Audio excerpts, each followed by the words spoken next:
All right. Well, I'm here with Kim Eckert of Reach University. Thanks for being here. Of course. I'm so excited to be here. Thank you. So, I want to talk about a few different things here. Um, with Pathways work, we hear a lot about teacher residencies. We hear about teacher apprenticeships. So, could you just start us off? What's the difference between those? Sure. So both are phrases that really have been a part of work, especially teacher preparation, for a really long time. Where we talk about teacher residency, that's what most people would think about whenever they think about how a teacher's trained. So it's going through a more traditional program, and it results in a proper clinical year where somebody is a student teacher. So they're actually, they're working, they're getting their experience. It could be a semester, it could be a year, but they're always under a highly skilled mentor. So we'll say mentor with a capital M. And so that's the traditional way that teachers are trained. And then separately, but more and more now together, apprenticeship is the way that so many fields have been training people to step into roles that are either trades or even professions for a really, really long time. And whenever we think about it and we hold them side by side, whenever you look at the last year of a teacher's training, it's not all that different. We call it a residency. Doctors call their professional program at the very end a residency as well. Sure. But it's an apprenticeship for all intents and purposes. It's training under someone that's highly skilled. It's getting more experience on the job, and it's recognizing that there's only so much you can do with theory and books. At some point, you've got to put it into practice, and we become so much better practitioners whenever we're doing that with someone who has the skills to sort of shape us and guide us along the way. Sure. Yeah, that makes sense. And how does that difference between the two matter in the real world? How's that shake out? Well, I'll talk about this from two different ways. Sure. So one is that traditionally in teacher preparation, none of it's paid. And so we've seen that affect classrooms in a lot of ways that aren't good. I mean, we're obviously in a national teacher shortage. Honestly, we're in a global teacher shortage. This is so much bigger than a United States thing. And some of that, there's so many things that we can't control for right now, but we can control for the fact that it is very hard to go through, 3 years of school, and then you're literally teaching in a classroom all day and you're not getting a check. And because teaching is a profession, it's a highly involved career, it's really difficult to have a side hustle where you can go and actually make money to support your family, to support yourself. So we find that it's just super difficult for a person in a traditional teacher residency to really support themselves. And then they have this whole added level of, how am I going to pay the bills? Like, I really want to train and finish this year, but I also need to eat, and I also need to feed my kids, and I'd also like to go to the movies with my friends. So we find that a lot of times whenever people get to that step, sometimes they just switch careers. They just switch degrees and they switch out. So that's one thing, because with an apprenticeship model, the whole idea is you're getting paid the entire time. You never have to choose between your job or a degree or furthering yourself, because it's all one. It's not separate and apart. It's the belief that it's going to be better whenever you put it together. And then there's the other piece. So that's sort of the personal impact of the person that's in the program. Sure. But whenever it comes to teachers in the classroom, whenever you have an apprenticeship model, is the expectation that it's not just in 4 years, you're going to step into the workplace and you're going to be amazing. No, it starts day one.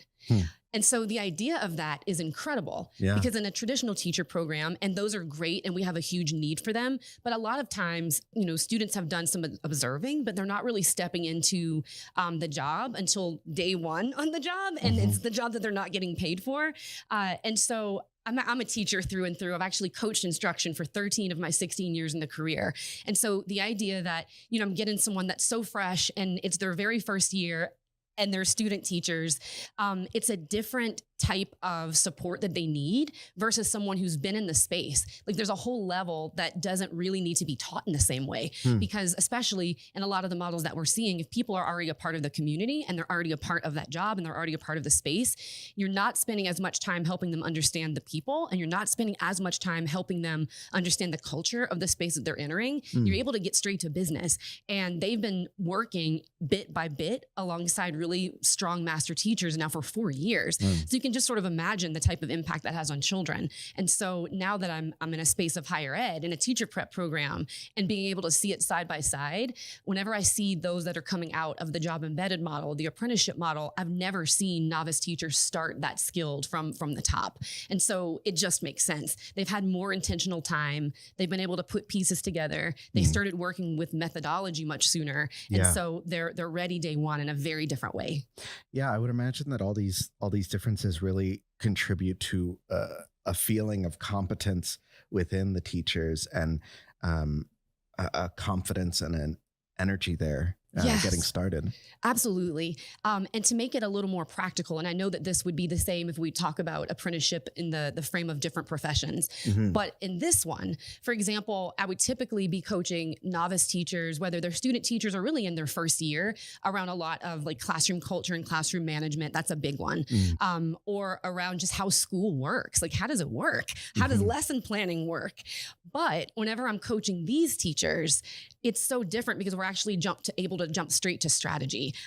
We're able to jump straight to like lesson structure and pacing and standards and objectives and presenting instructional content. Like, it's a whole different level that usually I'm not able to get to with novice teachers until they're confident, just like you said. And so it's that confidence where they're starting to understand much sooner that teaching is a very intentional practice. Great teachers don't fall out of the sky. It takes years to become good at the job. And whenever they're in an apprenticeship program, they've already had a few years under their belt. So they're able to step into that space with a lot more confidence because they've had more time. And that's so much of what makes great teachers great, is the time we've had to develop our skill set to make sure that our practice is intentional every day. So tell me a little bit about the where we are with this, these job embedded degrees, the apprenticeship degrees. From what you're saying, it sounds like there's more and more of these opportunities. Where are we, and what do we still have to do? Sure. So where we are, we're at a place where we're not as connected as I'd like to see us be just yet. And that has happened throughout really the history of ed prep. It could be very siloed. So I'm seeing very beautiful work, but it's happening sort of in pockets. And the job embedded model is one that is quickly being looked to. And it's because we're in a critical teacher shortage. So whenever I talk about job embedded, what I mean, especially for our program as it relates to teaching, is that all of our candidates are already in the classroom. They're place-based. And so spaces are looking to grow their own. Like, no one's coming. Superman's not coming to save communities. And I think more and more we're realizing, and I'm from a rural community, that the talent's there and the people are there and the heart is there. The capabilities are there. What hasn't been there are the opportunities. And so what's happening now is that I'm seeing a lot more people work together to remove opportunity, or to remove barriers, so that more people have the opportunity to access higher education. So the folks that we've got, they want to be teachers. It's just at some point they had to choose, again, between paying bills and going straight to work, or continuing knowing that there's going to be a whole year where they won't get paid at all. And that's just not something that most people can do. Sure. And so where we are now, especially since the U.S. Department of Labor recognized the teacher apprenticeship in 2022, I'm seeing so much energy and action around that. And so now it comes down to how, because it can be really hard to reverse the way that we've been preparing teachers. It could be really hard to take an honest look at syllabi, at course curriculum. It could be also really hard to take a look and fold into that whatever the state compliance measures or requirements are, and then issues around accreditation. And so sometimes it just takes a lot of bravery and a push and like a really strong model to help people understand that it can be done and other places are doing it. And how can we pool all of that we're learning so that no one has to start from scratch, that everybody can just start where they are and then take the next step to start to reduce those barriers and let more and more people into the apprenticeship model. Yeah, I love that idea of really kind of strengthening the community, and this idea you mentioned of growing your own. It seems to me when people talk about investing in education or investing in a school community, there's a lot of, what new things can we add to it rather than how can we work on what's already there? And I feel like the models you're describing are a really exciting way to really level up, upgrade, work on Yes. what's there and make it more of what it is and better and better. Yes. And to put it in even greater context, because unless you're in a school, it's hard to see what the reality is. Mm. Because there are lots of folks who might say, does it water down the degree? Mm. Does it water down education for children in the classroom? But reality is reality. In a lot of spaces, especially those that are rural and those that are urban, there's been teacher shortage for a really long time, long Sure. before COVID made it something that was visible to everyone. I'm from a rural community. We've never been completely staffed. I grew up on a bayou. I don't know, I don't even know what the percentage of highly qualified certified teachers are, because we've just never had it. No one's moving to the bayou. No one's doing that, right? And so it's just so important to take a look at the talent that's there, because where reality is, paraprofessionals are already leading classrooms as the teacher of record, but for $12 an hour. Paraprofessionals are already the lead reading intervention, the lead reading interventionist for kids who are having trouble reading, because there's nobody to put in their place. Like you can't just make something where there hasn't been an investment, where there hasn't been training. And so the idea is either to continue with reality. Reality number one, people aren't moving to a lot of these areas, but the people who are already there love it and they're not moving. And then the other piece is that they're already there serving children. Why wouldn't we take every opportunity we could to invest in them and their human capital so that they can give a better, higher quality education for kids?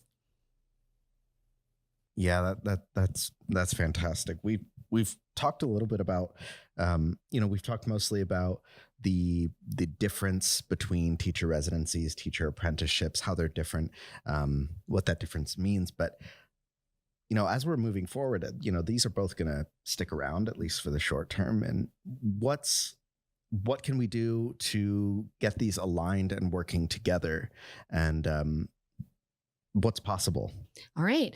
So I think that the one piece is, of course, trying to tether together as many really beautiful bodies of work as possible so that people can understand how things are done. Because that's just the hardest thing. Education is already hard. It really is. And we've been working through barriers and challenges for such a long time.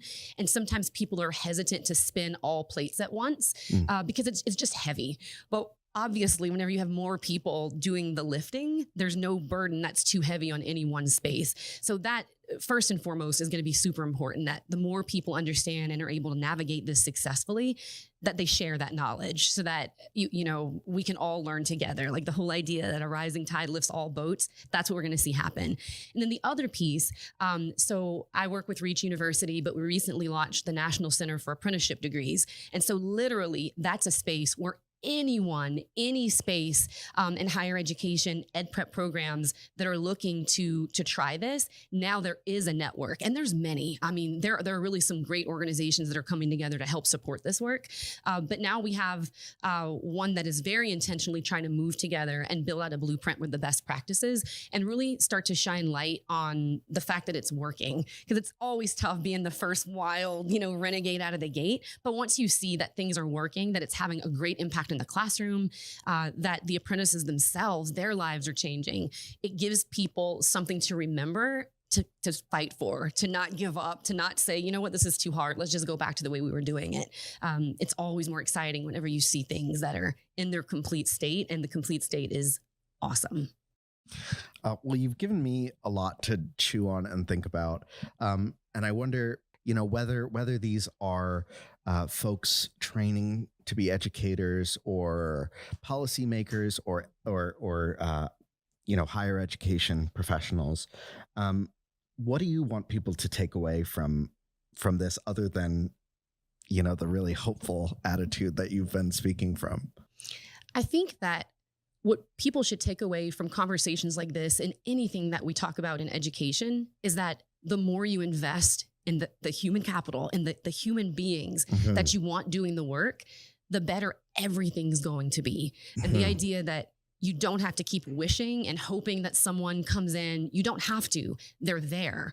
And I think that if everybody understands, no more do you have to do that. There are people already there, and they want opportunities too, and they want to serve their community too.